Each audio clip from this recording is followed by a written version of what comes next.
এবার বাংলাদেশের মাটিতে হামজা জামালদের বিপক্ষে খেলতে চায় ব্রাজিল।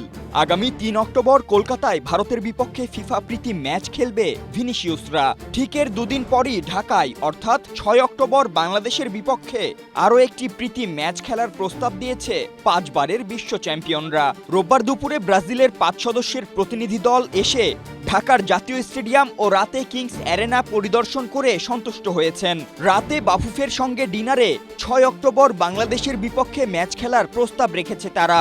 জানা গেছে কলকাতা থেকে ৪ অক্টোবর ঢাকায় ২৩ সদস্যের খেলোয়াড় ছাড়াও ৯০ জনের বহর নিয়ে বাংলাদেশে আসতে চায় ব্রাজিল। ওভারফ্লো কিংবা লিকেজের ঝামেলা? ঠিক এই সমস্যার সমাধানে এসেছে স্মাইল বেবি ডায়াপার। এর সুপার অ্যাবজর্পশন টেকনোলজি এখন দেয় ৩০% বেশি শোষণ ক্ষমতা।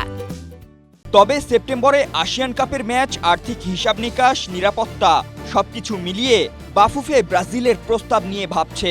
বাস্তবতা বুঝে সিদ্ধান্ত নেওয়া হবে বলেও দেশের একাধিক গণমাধ্যমকে জানিয়েছে বাফুফে সূত্র।